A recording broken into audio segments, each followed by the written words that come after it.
Assalamualaikum warahmatullahi wabarakatuh. Halo sahabat IPA, selamat datang kembali di DM Channel kita untuk belajar IPA guys.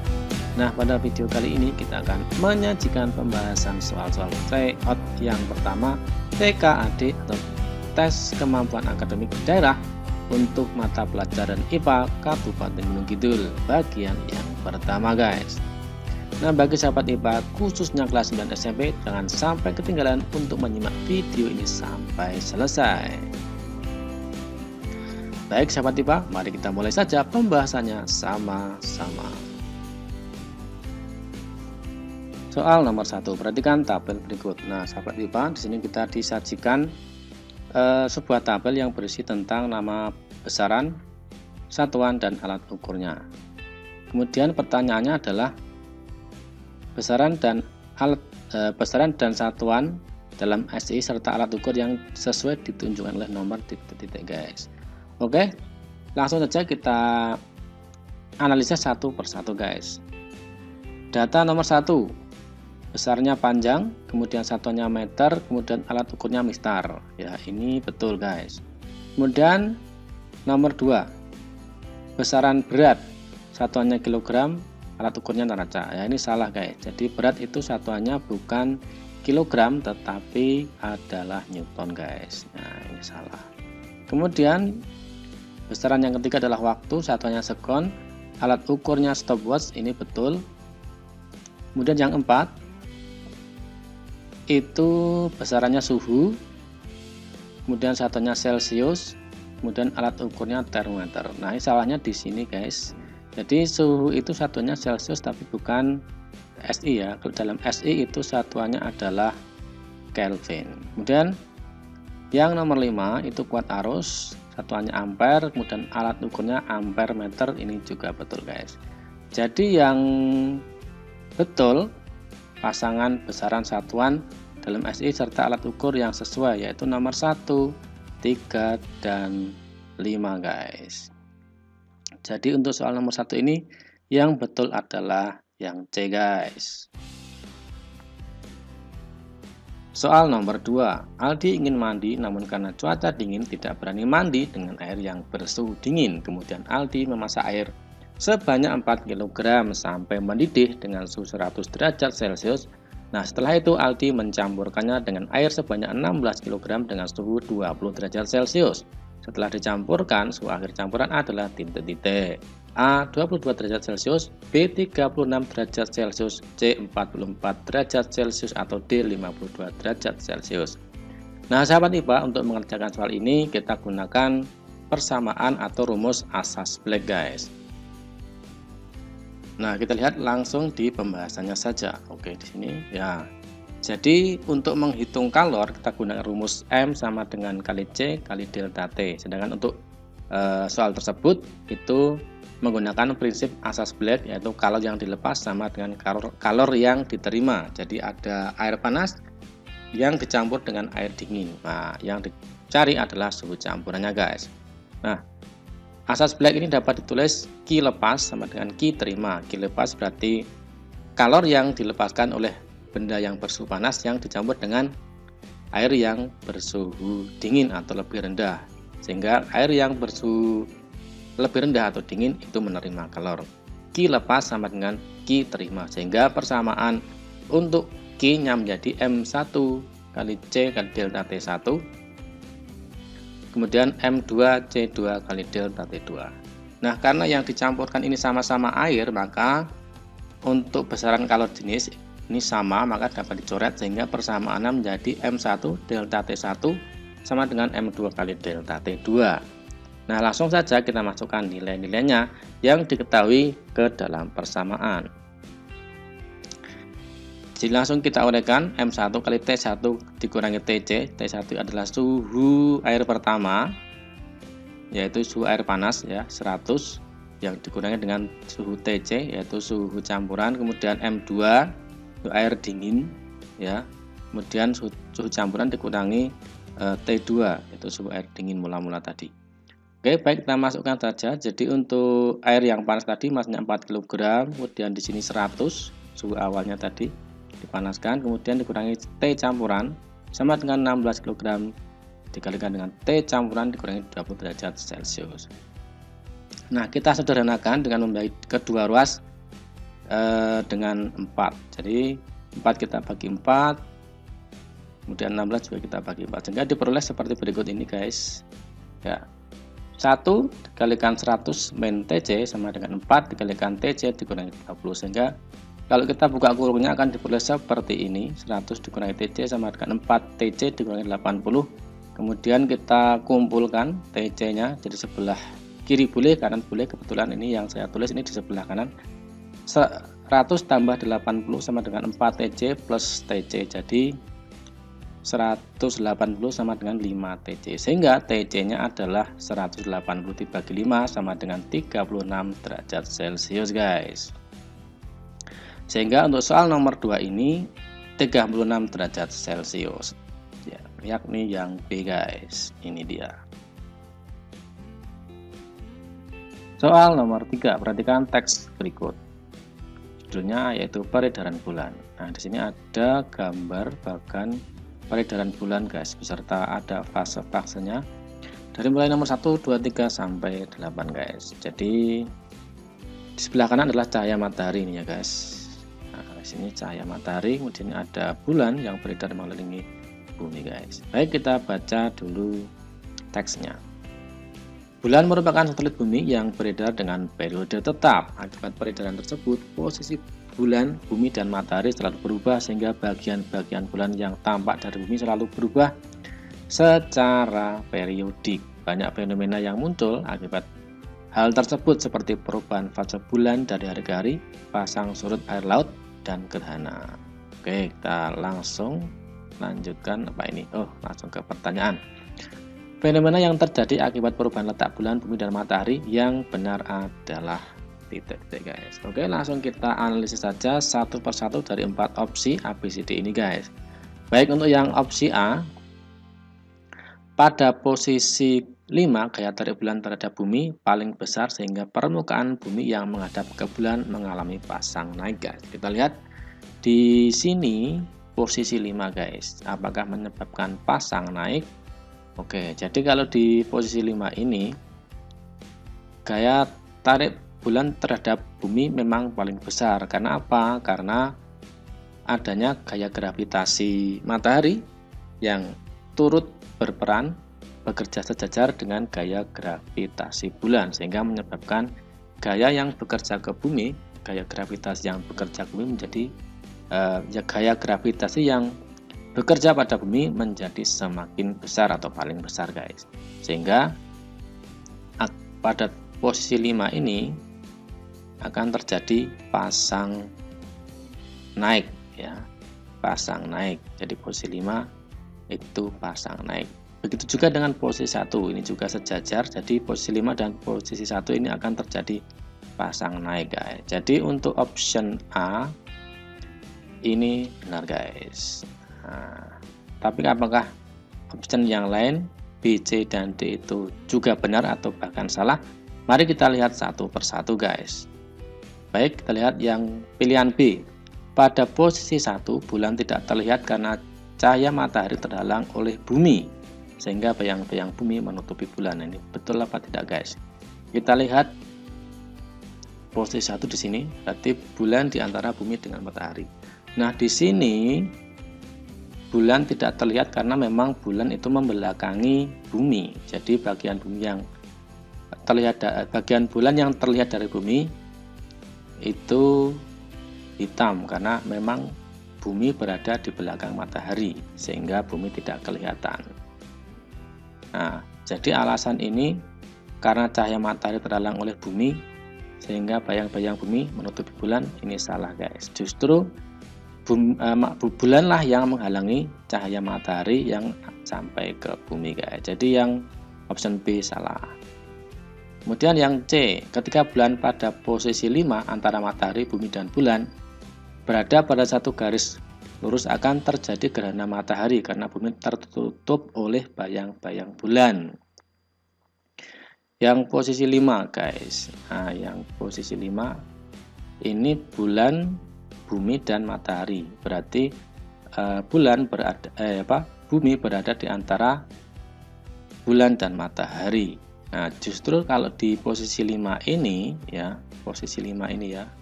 ini justru akan terjadi gerhana bulan, guys. Jadi ini salah, guys. Ketika bulan pada posisi 5 antara matahari dan bumi dan bulan berada pada satu garis lurus akan terjadi gerhana matahari. Nah, justru salah, guys. Kalau di sini justru akan terjadi gerhana bulan. Nah, di sini posisi 5 ini akan terjadi gerhana bulan. Nah, di sini kalau satu garis lurus bumi, matahari dan bulan satu garis lurus, maka di posisi 5 ini akan gerhana bulan. Sedangkan yang ada di posisi 1 ini, saat bulan di posisi 1, maka akan terjadi gerhana mataharinya di sini, guys. Oke, jadi kebalik tadi ya, guys. Jadi untuk option C ini kebalik. Nah, ketika bulan pada posisi 5 antara matahari, bumi dan bulan pada satu garis lurus akan terjadi gerhana matahari. Nah, salah ya, guys. Jadi gerhana bulan. Jadi option C salah. Lanjut kita lihat ke option D. Ketika bulan pada posisi 1, bagian bulan yang menghadap ke bumi tidak terkena cahaya matahari sehingga terjadi gerhana bulan. Nah, ini kebalik, guys. Nah, justru yang posisi 1 ini adalah gerhana matahari. Jadi untuk soal nomor 3 ini tadi ya, jawaban yang betul adalah jawaban yang A, guys. Nah, jadi pada posisi 5 gaya tarik bulan paling besar sehingga di bumi terjadi pasang naik, guys. Soal nomor 4, perhatikan teks literasi berikut ini. Ini tentang tekanan gas, guys. Oke, kita baca teksnya. Oke, ini gambarnya dan teksnya. Dilansir dari NASA Glenn Research Center, tekanan zat gas adalah gaya tegak lurus yang dihasilkan momentum molekul gas ketika bertabrakan dengan suatu bidang. Tekanan gas dihasilkan karena molekul gas memiliki energi kinetik. Energi kinetik tersebut menggerakkan molekul, menghasilkan momentum, membuatnya menabrak wadahnya, dan terpental. Makin besar energi kinetik molekul gas, maka makin besar juga tekanan yang dihasilkan. Lalu apa saja yang memengaruhi besarnya tekanan gas? Berikut adalah faktor-faktor yang memengaruhi tekanan gas. Faktor yang pertama yang memengaruhi tekanan gas adalah jumlah gas. Jumlah gas dihitung dalam mol atau konsentrasi gas. Makin banyak jumlah gas, makin besar kepadatan gas tersebut dan makin besar tekanan yang dihasilkan, guys. Ini teksnya terlalu panjang, tapi kita lihat saja soalnya seperti apa. Apakah kita perlu baca atau tidak ya? Baik, nah, ini dia ada kasus 2 balon ditiup hingga mencapai volume yang berbeda, kemudian dihubungkan dengan sebuah pipa dengan salah satu balon dijepit terlebih dahulu seperti pada gambar di bawah ini. Ya, seperti ini. Nah, jika penjepit dilepaskan maka yang terjadi adalah titik-titik, guys. A. Kedua balon tetap dalam keadaan semula. B. Balon A dan B mengalami pertambahan volume. C. Terjadi aliran udara dari balon A ke balon B sehingga balon A mengecil, sementara itu balon B membesar. Kemudian yang D. Terjadi aliran udara dari balon B ke balon A sehingga balon B mengecil, sementara itu balon A membesar.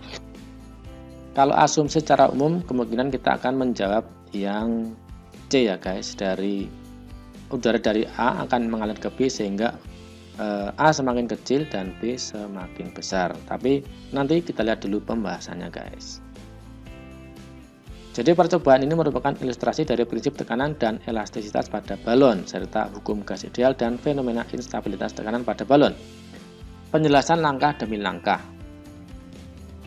Balon A lebih besar dari balon B, artinya balon A memiliki tekanan internal yang lebih rendah dibandingkan balon B. Ini mungkin terdengar aneh, tapi balon yang lebih kecil justru memiliki tekanan internal lebih tinggi karena dindingnya lebih tegang. Kemudian, ketika kedua balon dihubungkan dengan pipa dan penjepit dilepaskan, udara akan mengalir dari balon bertekanan lebih tinggi ke balon bertekanan lebih rendah. Maka justru udara dari balon B atau balon yang kecil akan mengalir ke balon A atau balon yang lebih besar, guys. Jadi kita lihat di sini. Jadi yang terjadi adalah udara yang dari balon B ini akan mengalir ke balon A guys, karena perbedaan tekanan internal tadi guys. Jadi jawabannya yang D ya, tekanan terjadi aliran udara dari balon B ke balon A sehingga balon B mengecil sementara itu balon A membesar guys. Soal nomor 5, perhatikan teks literasi berikut ini. Perubahan energi pada perosotan di taman bermain. Oke, baik, kita baca dengan seksama guys. Di sebuah taman bermain, anak-anak sering bermain perosotan. Ketika seorang anak menaiki tangga perosotan, tubuhnya mendapatkan energi potensial gravitasi karena berada di posisi yang lebih tinggi. Saat anak mulai meluncur ke bawah, energi potensial tersebut berubah menjadi energi kinetik, yaitu energi gerak.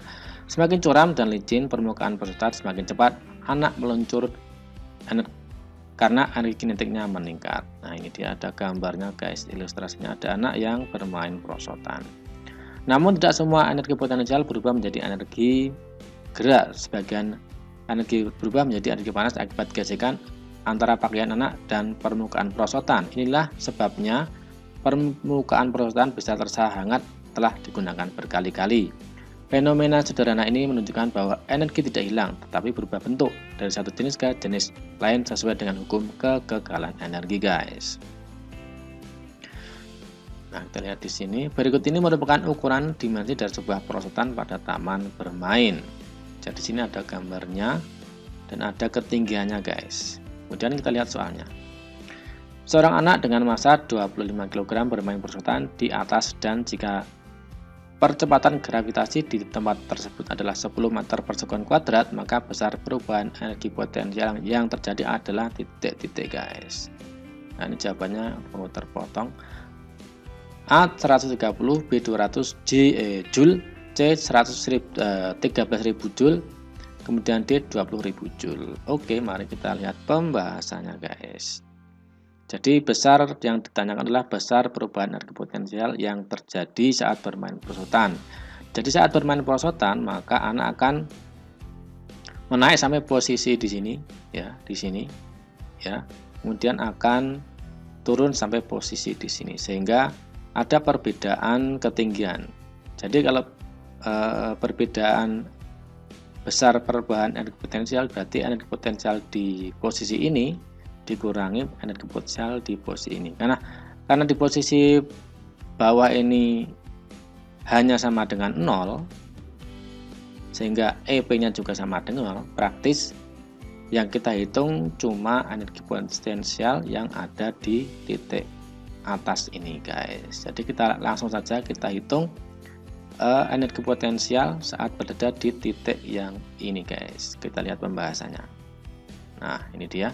Jadi kalau merosot itu berarti berada di sini. Nah, di sini saat di sini posisi ini itu ada ketinggiannya, yaitu di sini tertulis 52. Sehingga H atau ketinggian di sini adalah kita ambil 52 cm atau sama dengan 0,52 meter. Kemudian masanya tadi 25 kg, kemudian G 10 meter per sekon kuadrat. Kemudian kita masukkan ke rumus EP-nya atau energi potensial. EP sama dengan massa kali gravitasi kali ketinggian. Kita masukkan nilai-nilainya, 25 kali 10 kali 0,52. Nah, diperoleh hasilnya 130 Joule, guys. Sekarang kita lihat jawabannya yang mana, guys. Nah, ternyata jawabannya yang A, 130 Joule, guys. Soal nomor 6. Ya, soal nomor 6 ini sekilas tentang menghitung biaya listrik rumah tangga, guys. Oke, kita baca sama-sama dulu soalnya. Pada saat ini listrik merupakan kebutuhan pokok yang digunakan dalam kehidupan sehari-hari. Banyak alat-alat yang memerlukan energi listrik agar dapat digunakan untuk membantu pekerjaan manusia. Listrik yang kita gunakan disediakan negara yang dikelola oleh PLN yang dengan biaya tarif penggunaan energi listrik setiap bulan yang harus dibayarkan. Nah, sebuah rumah dalam sehari menggunakan alat listrik seperti dalam tabel berikut ini, guys. Ada 4 buah lampu daya 20 watt menyala rata-rata 3 jam. Kemudian AC 450 watt 6 jam menyala. Kemudian LCD proyektor 100 watt 6 jam menyala. Kemudian komputer 350 watt 6 jam juga. Oke, kita lihat soalnya di sini. Apabila harga energi listrik tiap kWh 1000 besar ongkos rekening listrik yang harus dibayarkan selama 1 bulan atau 30 hari adalah titik guys. Oke, mari kita lihat pembahasannya seperti apa guys. Nah, di sini.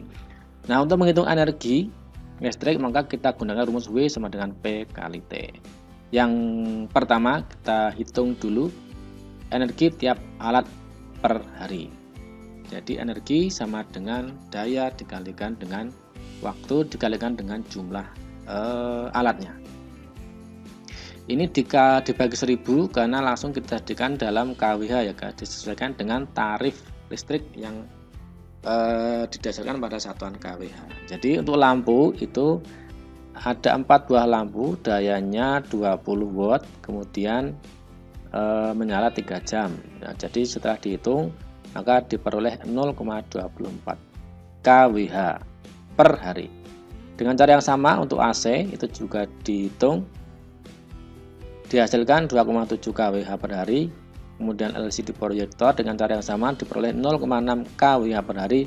Kemudian komputer 2,1 kWh per hari. Kemudian yang selanjutnya kita hitung total energi per hari. Kita jumlahkan saja, jadi dari masing-masing alat tadi, lampu, AC sampai dengan komputer kita jumlah, yaitu 0,24 ditambah 2,7 ditambah 0,6 ditambah 2,1, hasilnya 5,4 kWh per hari. Ya, ini untuk per hari. Nah, sekarang kita jadikan 30 hari guys. Nah, kita tinggal kalikan saja dengan 30. Jadi 5,64 tinggal kita kalikan 30 saja sehingga diperoleh 169,2 kWh. Kemudian langkah yang berikutnya itu menghitung biaya listrik, tinggal kita kalikan saja total energi selama 30 hari dikalikan dengan tarifnya yaitu 1000 per kWh. Jadi kita masukkan di sini 169,2 dikalikan dengan 1000 sehingga diperoleh 169.200 rupiah guys, sehingga biaya listrik yang harus dibayarkan adalah segitu 169.200. Nah, kita lihat jawabannya yang mana guys. Nah, ini dia. Nah, ini dia jawabannya yang di 169.200 rupiah guys. Soal nomor 7, perhatikan teks literasi berikut ini. Ini tentang apa ini? Percobaan Ørsted. Hans Christian Ørsted menemukan bahwa arus listrik dapat memengaruhi jarum kompas. Dalam percobaan sederhana, sebuah kawat dialiri arus listrik dan diletakkan sejajar dengan jarum kompas. Ketika arus dialirkan, maka kompas menyimpang dari posisi semula. Fenomena ini menunjukkan adanya hubungan antara listrik dan magnet guys. Ini ada gambarnya ya guys. Jadi di sini ada silet yang sudah dibuat magnet ya guys. Jadi sebelumnya ini silet ini menunjuk arah utara selatan. Nah, setelah didekati dengan kawat yang diberi arus listrik maka dia menyimpang. Nah, tidak utara selatan lagi. Ya. Oke, gambar di atas menunjukkan pola penyimpangan dari sebuah pisau silet yang sudah dijadikan magnet, kemudian di atasnya dilewati kawat berarus dari sebuah baterai. Nah, jika penempatan kutub baterai dibalik, maka yang terjadi dengan kondisi posisi dari pisau silet adalah titik-titik guys. A. Pisau silet tetap pada posisi semula atau tidak ada perubahan berarti ya. Pisau silet menyimpang ke arah yang sama seperti sebelumnya. Pisau silet menyimpang ke arah berlawanan dari sebelumnya. Pisau silet berputar 360 derajat. Nah, untuk soal nomor 7 ini yang betul adalah C. Alasannya kenapa? Karena ketika kutub baterainya dibalik maka medan magnetnya yang berinteraksi dengan medan listrik juga akan terbalik juga guys, sehingga menyimpangnya pisau silet ini juga akan berlawanan dengan yang awal ya, karena medan magnetnya terbalik juga ya. Jadi kalau ini posisinya di sini dibalik kutubnya, maka ini penyimpangan juga akan berlawanan dengan posisi saat sebelum kutub baterainya dibalik guys. Jadi untuk soal nomor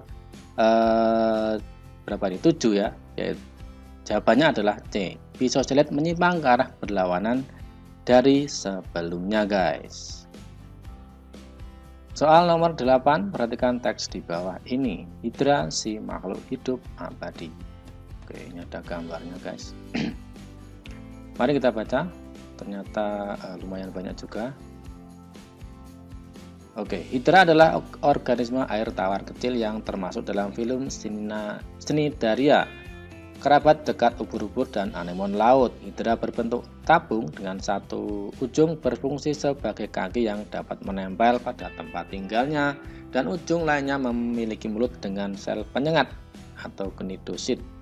Organisme ini menarik perhatian para ilmuwan karena kemampuannya yang luar biasa untuk beregenerasi dan dianggap abadi secara biologis. Ketika sumber makanan melimpah, hidra akan terus bertunas dengan cepat. Namun ketika kondisi lingkungan tidak ideal, hidra akan beralih ke reproduksi seksual untuk menghasilkan telur yang dapat bertahan hidup dalam kondisi tidak menguntungkan sampai lingkungan membaik. Oke, kita lanjutkan. Salah satu ciri paling mencolok dari hidra adalah cara mereka berkembang biak secara aseksual melalui pertunasan. Sel-sel di dinding tubuhnya akan membentuk tonjolan kecil atau kuncup yang tumbuh membesar. Kuncup ini akhirnya membentuk tentakel dan mulut sendiri sebelum melepaskan diri dari induknya dan menjadi individu baru, guys. Selain itu, hidra dapat meregenerasi hampir seluruh bagian tubuhnya. Jika hidra dipotong menjadi beberapa bagian, setiap bagian asalkan cukup besar dapat tumbuh kembali menjadi individu baru hidra yang utuh dalam waktu beberapa hari. Kemampuan regenerasi yang luar biasa ini didukung oleh populasi sel punca, sel yang sangat aktif dan mampu memperbanyak diri tanpa batas. Oke, pertanyaannya, ciri kehidupan yang tampak dalam informasi tersebut adalah titik-titik, guys. Ciri kehidupan yang tampak. Oke, yang A, tumbuh dan berkembang. Hidra berbentuk tabung dengan tentakel di salah satu ujungnya, guys. Ini salah ya, guys. Keterangan yang disajikan di sini merupakan cirinya saja, ciri morfologis, ya, berbentuk tabung dengan tentakel. Nah, ini salah. Ya, bukan keterangan dari tumbuh dan berkembang. Kemudian kita lihat yang B, guys. Adaptasi, ya, cirinya adaptasi. Apakah betul? Kita lihat keterangannya. Hidra beralih ke reproduksi aksesual untuk menghasilkan telur saat kondisi lingkungan tidak ideal. Adaptasi ini kemungkinan betul, guys. Nah, kita lihat di sini. Saat kondisi lingkungan tidak ideal, artinya dia beradaptasi atau menyesuaikan diri dengan lingkungan, guys, ya.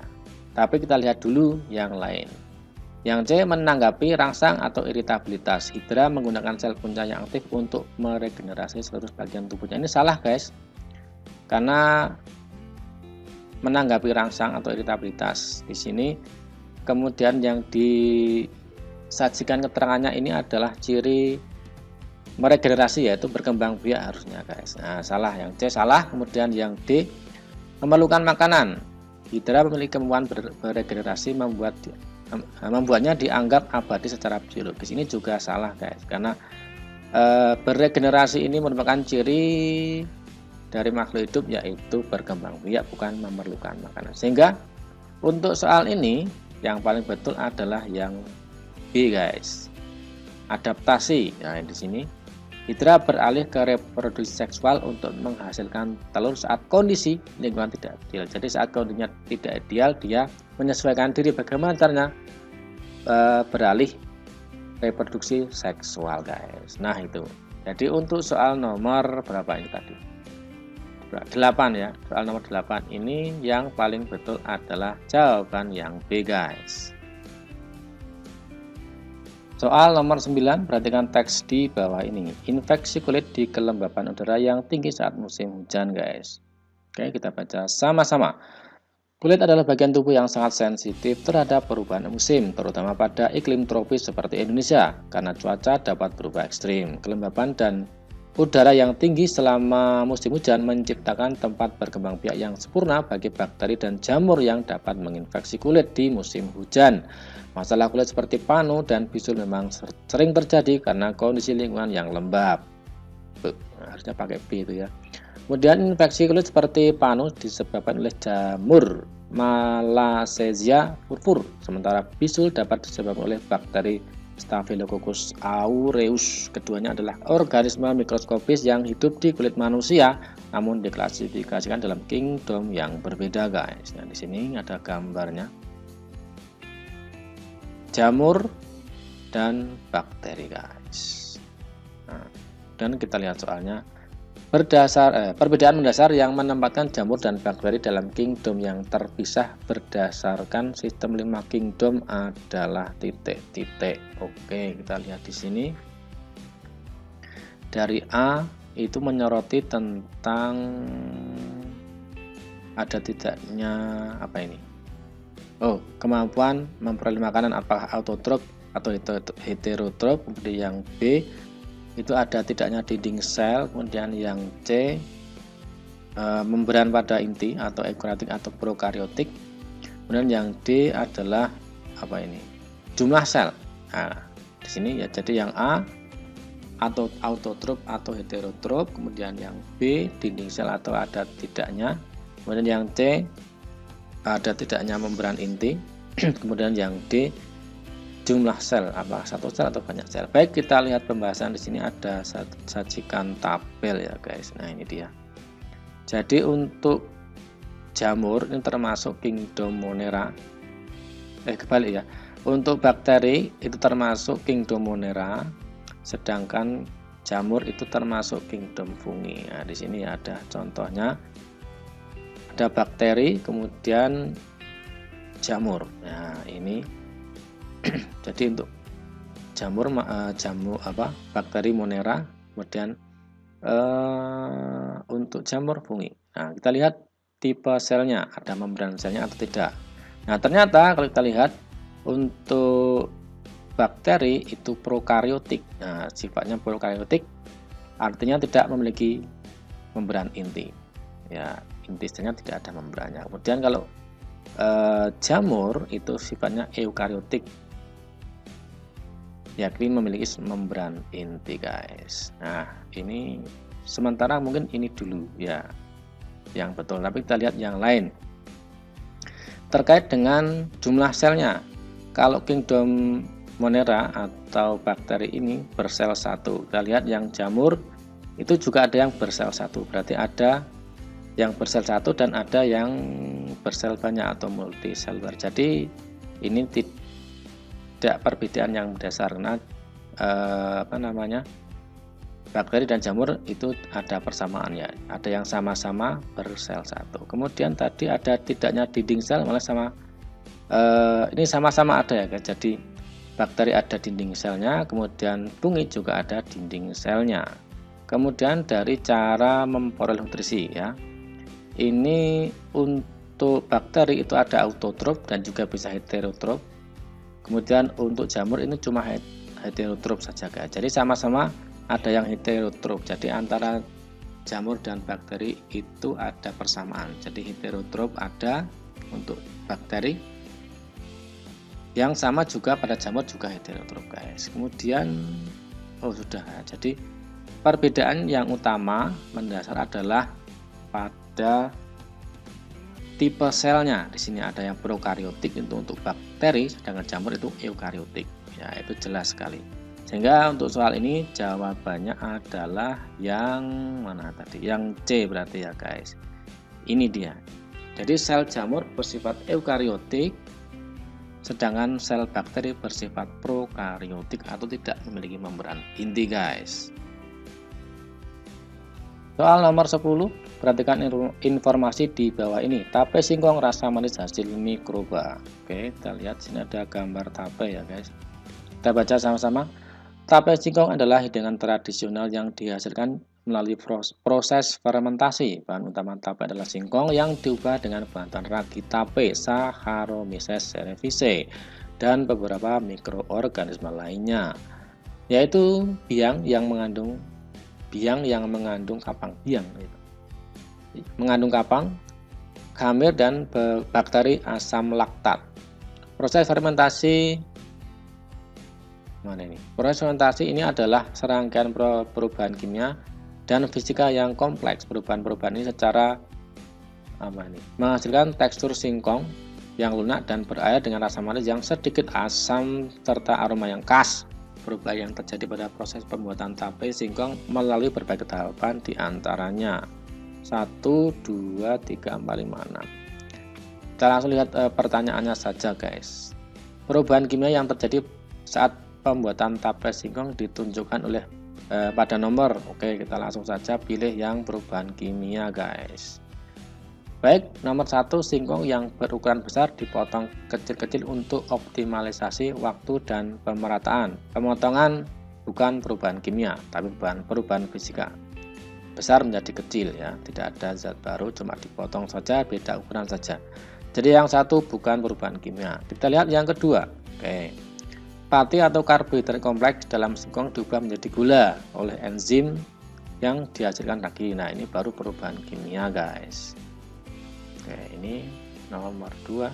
Nah, kemudian nomor 3, fermentasi menghasilkan etanol dan karbon dioksida memberikan aroma dan rasa sedikit hangat. Nah, jelas fermentasi itu adalah reaksi kimia guys. Jadi termasuk perubahan kimia. Nomor 4, singkong yang keras setelah dikukus menjadi lunak karena penyerapan air dan perubahan struktur sel. Ini pemanasan lunak karena menyerap air, ini bukan perubahan kimia guys ya. Kemudian nomor 5, sebagian gula diubah lebih lanjut menjadi asam organik seperti asam asetat oleh bakteri memberikan rasa asam yang khas. Ini perubahan kimia guys, karena dibantu oleh bakteri tadi melalui proses kimia. Oke. Nomor 6, air beras singkong menguap. Nah, penguapan bukan ya. Air beras singkong menguap saat proses pengukusan menyebabkan massa singkong sedikit berkurang. Salah ya guys. Jadi yang termasuk perubahan kimia langsung saja nomor 2, nomor 3, dan nomor 5. Nomor 2, nomor 3, dan nomor 5. Sehingga jawaban yang paling tepat adalah yang B guys. Soal nomor 11, perhatikan informasi di bawah ini. Ini ada teks informasi tentang karbid. Nah, judulnya adalah apa itu karbid? Nah, karbid adalah bahan padat berwarna abu-abu kehitaman. Karbid sering digunakan untuk membuat gas asetilen C2H2, yaitu gas yang dipakai untuk memotong dan mengelas besi atau baja di industri seperti perkapalan dan otomotif. Gas ini mudah terbakar. Gas asetilen dihasilkan saat karbid dicampur dengan air. Selain untuk mengelas, gas asetilen juga bisa dimanfaatkan untuk membantu pematangan buah. Secara kimia, karbid adalah molekul yang terdiri dari kalsium dan karbon, yang dikenal sebagai kalsium karbida atau CaC2. Proses pembuatan karbid dimulai dari bahan baku utama yaitu kapur yang mengandung kalsium karbonat CaCO3 dan kokas atau karbon padat. Nah, ini ada gambarnya guys, digunakan untuk pengelasan. Yang sebelah kiri adalah gambar bongkahan karbid, yang kanan adalah pengelasan.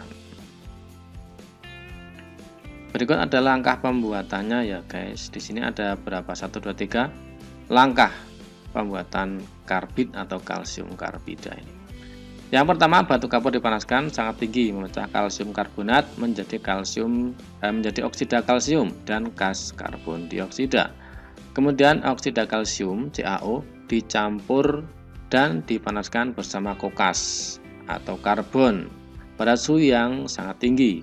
Reaksi ini menghasilkan kalsium karbida CaC2 yaitu karbid dan gas karbon monoksida atau CO. Nah, sekarang kita lihat pertanyaannya guys. Berdasarkan informasi dalam teks, pernyataan yang tepat mengenai unsur dan senyawa dalam pembentukan karbid adalah titik-titik guys. Mari kita lihat pembahasannya saja. Oke, nah di sini kita sudah buatkan pembahasan. Kita analisis satu persatu dari masing-masing opsi jawaban. Nah, kita lihat di sini yang betul adalah C ya guys. Tapi kita lihat yang pertama urut dari opsi nomor A.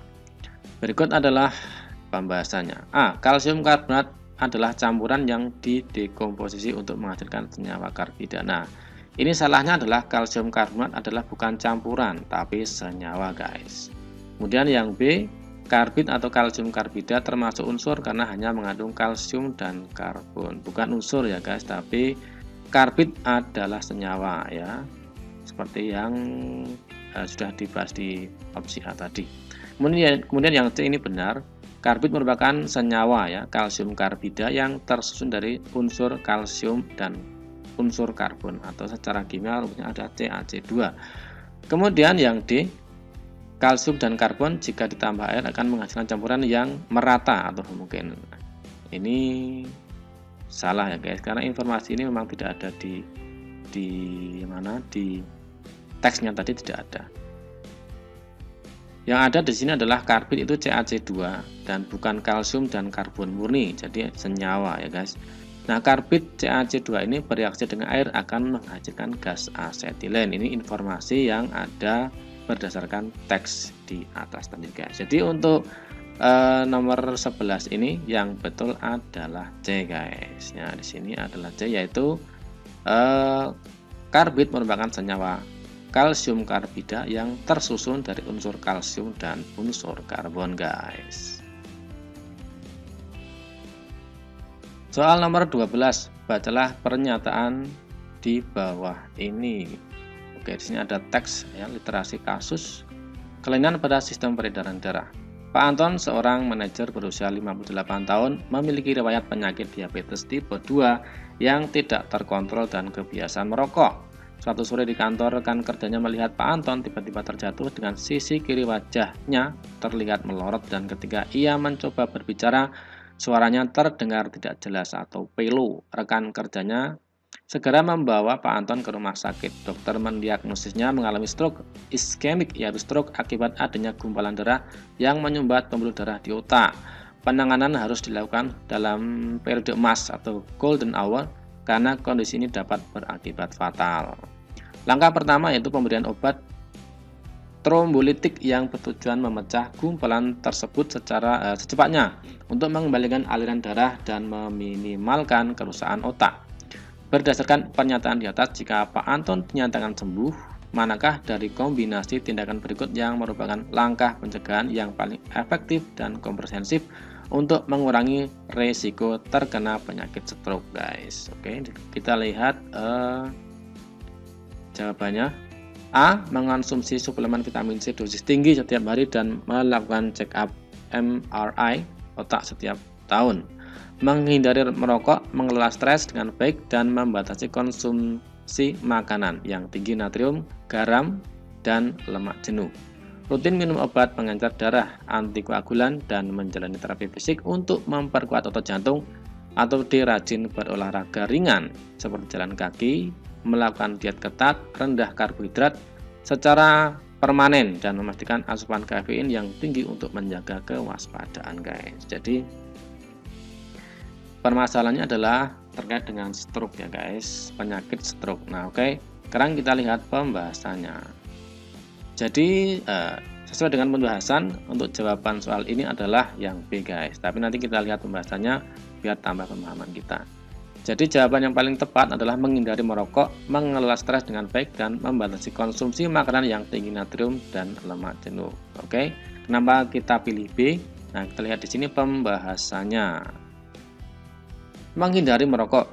Jadi merokok merusak pembuluh darah, meningkatkan tekanan darah, dan membuat darah lebih mudah menggumpal ya. Jadi tadi terkait dengan stroke adalah gumpalan darah di pembuluh darah di otak, guys. Jadi menghindari merokok itu bagus. Kemudian mengelola stres dengan baik. Nah, stres dapat meningkatkan tekanan darah atau hipertensi dan kadar gula darah, serta memicu stroke tidak sehat lainnya, serta memicu perilaku tidak sehat lainnya, guys. Maaf, salah baca.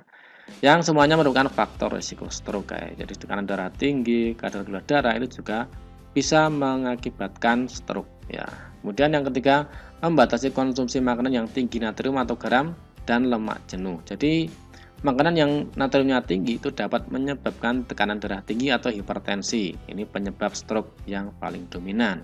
Kemudian lemak jenuh tinggi meningkatkan kadar kolesterol yang menyebabkan penumpukan plak atau aterosklerosis di arteri. Jadi penumpukan plak ini menyebabkan pembuluh darah menyempit, jadi tekanan darah menjadi tinggi ya guys. Termasuk yang menuju otak.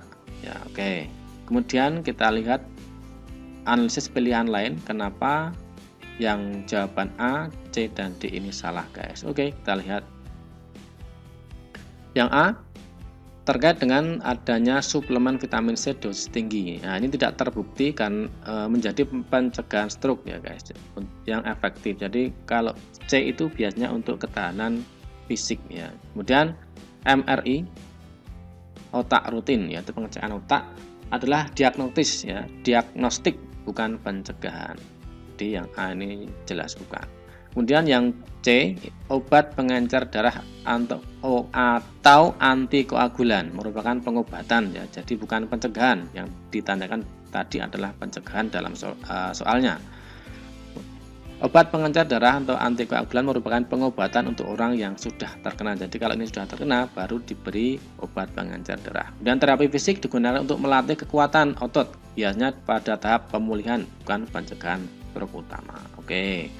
Kemudian yang D, olahraga ringan itu bagus ya. Kemudian diet ketat atau rendah karbohidrat secara permanen ini mungkin tidak seimbang atau tidak sesuai atau tidak cocok untuk semua orang guys. Jadi pengelolaan diabetes yang optimal itu memerlukan diet yang terkontrol karbohidratnya, bukan hanya sekedar rendah saja. Kemudian asupan kafein yang tinggi dapat meningkatkan tekanan darah dan detak jantung, yang justru ini bisa menjadi penyebab stroke guys. Jadi untuk soal nomor 12 ini jawabannya adalah yang B guys. Nah, yang ini dia. Menghindari merokok, mengelola stres dengan baik, dan membatasi konsumsi makanan yang tinggi natrium atau garam dan lemak jenuh. Ini merupakan pencegahan yang paling efektif dan komprehensif guys untuk mengurangi resiko terkena penyakit stroke. Jadi jawabannya yang B. Soal nomor 13, bacalah artikel berikut ini guys. Nah, ini ada artikel tentang ginjal ya. Jadi judulnya adalah kasus gagal ginjal akut pada anak meningkat. Oke, mari kita baca bersama-sama guys. Sejak akhir Agustus 2022, Kementerian Kesehatan atau Kemenkes dan Ikatan Dokter Anak Indonesia (IDAI) telah menerima laporan peningkatan kasus gangguan ginjal akut progresif atipikal atau acute kidney injury yang tajam pada anak, utamanya di bawah usia 5 tahun. Seiring dengan peningkatan tersebut, Kemenkes meminta para orang tua untuk tidak panik, tetap tenang namun selalu waspada, terutama ketika anak mengalami gejala yang mengarah pada gagal ginjal akut seperti ada diare, mual, muntah, demam selama 3-5 hari, batuk pilek, serta sering mengantuk. Serta jumlah air seni atau air kecil semakin sedikit, bahkan tidak bisa buang air kecil sama sekali. Ini sangat penting kepada seluruh masyarakat, khususnya yang mempunyai anak di bawah umur 18 tahun, utamanya adalah anak balita. Kalau terjadi penurunan frekuensi buang air kecil dan juga penurunan air kencingnya, bahkan sama sekali tidak keluar air kencingnya atau yang disebut anuria, itu maka segera dilakukan pemeriksaan atau dibawa ke fasilitas pelayanan kesehatan, ujar juru bicara Kemenkes Syahril dalam keterangannya pers Rabu 19/10/2022. Oke, baik guys. Baik, kita lihat pertanyaannya. Berdasarkan studi kasus dan fungsi ginjal di atas, manakah dari upaya pencegahan primer berikut yang paling efektif untuk mengurangi risiko kerusakan dan gagal ginjal pada remaja guys? Oke, kita lihat pembahasannya langsung. Baik, jadi untuk soal ini jawabannya adalah B ya guys, untuk gagal ginjal atau penyakit ginjal, yakni mengganti kebiasaan minuman manis kemasan dengan air putih. Jadi mengganti. Jadi kebiasaan minuman manis dalam kemasan itu memang tidak bagus untuk ginjal. Nah, kita ganti dengan air putih, kemudian membatasi natrium harian, natrium atau garam ya, dan menghindari penggunaan obat non resep dalam jangka panjang. Nah, pembahasannya seperti apa? Jadi untuk mengganti minuman manis dengan air putih, itu konsumsi minuman manis berlebih dapat menyebabkan obesitas dan diabetes tipe 2 yang merupakan penyebab utama penyakit ginjal kronis atau PGK. Kemudian membatasi natrium atau garam harian. Asupan natrium tinggi berkontribusi pada hipertensi atau tekanan darah tinggi yang merupakan penyebab penyakit ginjal kronis kedua terbesar. Kemudian menghindari penggunaan obat non-resep dalam jangka panjang. Banyak obat non-resep seperti penghilang rasa sakit dan dapat menjadi nefrotoksik, beracun bagi ginjal jika digunakan secara teratur dan dalam dosis yang tinggi, guys. Nah, itu tadi ya. Jadi jawabannya jelas yang B ya. Kemudian kita lihat jawaban yang lain kenapa salah, guys. Di mana salahnya? Oke, yang A. Tes fungsi ginjal setiap 3 bulan. Ini salah karena ini adalah upaya pencegahan sekunder, bukan apa tadi? Pencegahan atau apa tadi ya soalnya. Kita lihat, bukan pencegahan primer ya. Jadi ini pencegahan primer yang ditanyakan, yang paling efektif untuk mengurangi resiko kerusakan pada ginjal. Jadi tes fungsi ginjal itu adalah deteksi dini, bukan pencegahan. Jadi sudah ada gejala, kita deteksi. Nah, jadi yang nomor A, melakukan tes fungsi ginjal atau ureum dan kreatinin itu salah, guys. Kemudian yang C ya, mengurangi asupan protein secara drastis, ini juga salah. Karena pembatasan protein yang drastis umumnya hanya disarankan bagi individu yang sudah didiagnosis dengan penyakit ginjal. Jadi kalau sudah kena ginjal baru dikurangi atau dibatasi. Kalau yang masih pencegahan itu tidak ya. Jadi yang nomor 2 ini salah. Untuk meringankan beban kerja ginjal. Ya, jadi protein memang bisa meningkatkan beban kerja ginjal, guys. Kemudian yang D, meningkatkan konsumsi kafein dan minuman berenergi, jelas salah, guys, karena ini justru malah berbahaya ya. Kafein adalah diuretik yang dapat menyebabkan dehidrasi jika dikonsumsi berlebihan, dan minuman berenergi sering mengandung kadar gula dan natrium yang tinggi juga, guys. Jadi ini justru malah berbahaya, bukan pencegahan tapi malah berbahaya. Jadi untuk nomor 13 ini jawabannya adalah yang B, guys. Mengganti kebiasaan minum minuman manis kemasan dengan air putih, membatasi natrium harian atau garam ya, dan menghindari penggunaan obat non resep dalam jangka panjang, guys. Soal nomor 14, perhatikan gambar di bawah ini, guys. Mana ini gambarnya? Oh, ternyata di bawahnya lagi. Oh, ini dia gambarnya. Ini adalah gambar organ reproduksi wanita, guys. Oke. Baik, berdasarkan gambar di atas, nomor nama bagian dan fungsinya yang tepat adalah titik-titik, guys. Oke, baik. Nomor 1, 2, 3, dan 4, guys. Jadi kita diminta untuk mencocokkan nama bagian dari alat organ reproduksi wanita ini dengan gambarnya, kemudian dengan namanya dan juga fungsinya, guys. Oke, langsung kita lihat pembahasannya seperti apa, guys.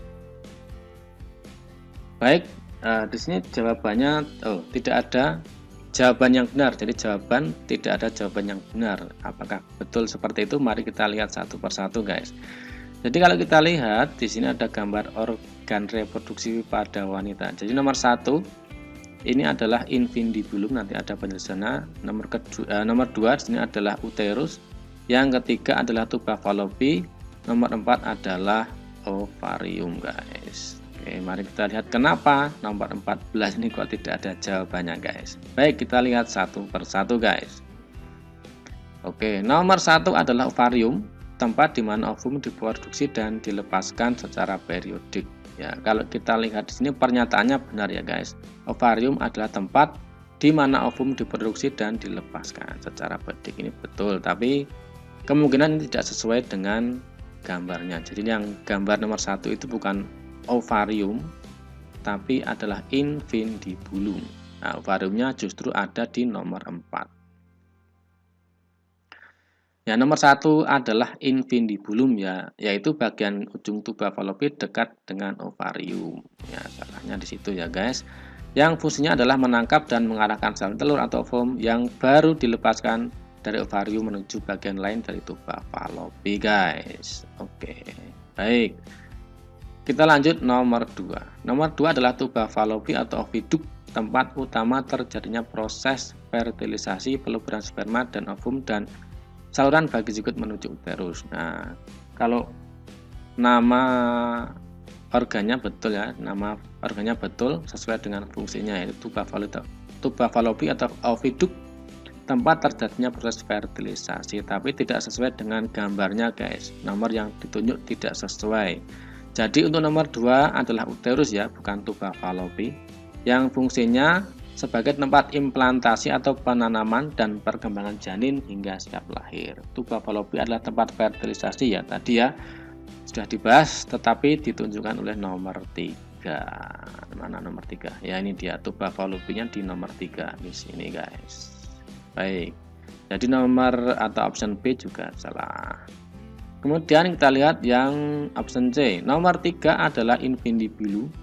Salah ya tadi ya guys, nomor 3 itu bukan infundibulum tapi tuba fallopi atau oviduk. Infundibulum adalah yang nomor 1.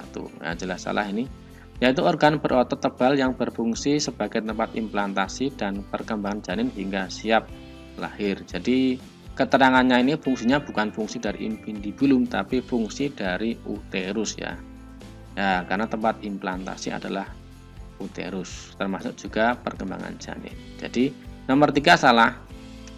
Ya, nomor 3 adalah tuba fallopi, bukan infundibulum. Ya, tadi sudah kita bahas. Infundibulum adalah bagian ujung tuba fallopi dekat ovarium, bukan tempat implantasi. Oke. Nomor C juga salah guys. Ya, jadi dari A, B, C sudah salah. Kemudian kita lihat nomor D, nomor 4. D nomor 4 adalah uterus. Nomor 4 adalah uterus juga salah guys. Yang 4 di sini adalah ovarium ya. Yaitu saluran yang berfungsi sebagai jalan lahir bayi dan saluran keluarnya darah menstruasi. Ini juga tidak cocok dengan fungsi uterus ya.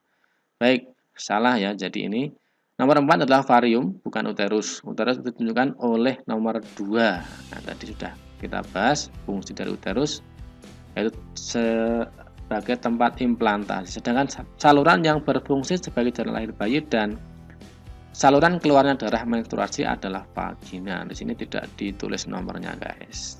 Oke, jadi untuk nomor 14 ini memang tidak ada jawaban yang benar guys.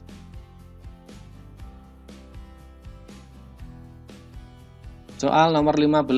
Bacalah pernyataan di bawah ini.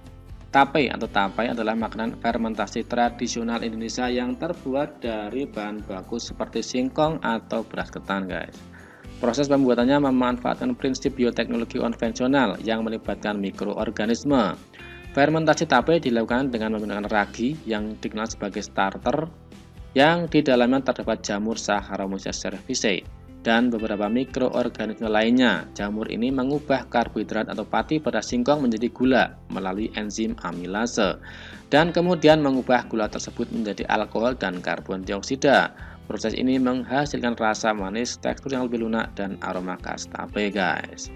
Baik, kita lihat pertanyaannya di sini.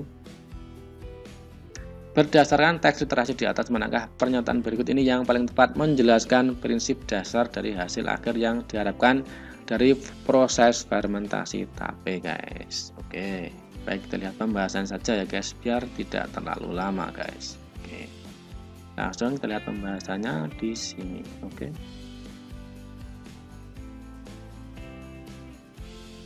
jadi di sini ada pembahasannya. Kita lihat tentang fermentasi tape dulu ya guys. Adalah proses respirasi anaerob yang dilakukan oleh mikroorganisme dalam ragi, terutama khamir Saccharomyces cerevisiae. Tahap awal, enzim memecah pati amilum dari singkong atau ketan menjadi gula sederhana. Kemudian yang kedua, tahap akhir fermentasi alkohol. Saccharomyces cerevisiae mengubah gula sederhana menjadi alkohol atau etanol dan gas CO2. Hasil akhir, tape menjadi manis, bertekstur lunak, empuk, dan mengandung sedikit alkohol.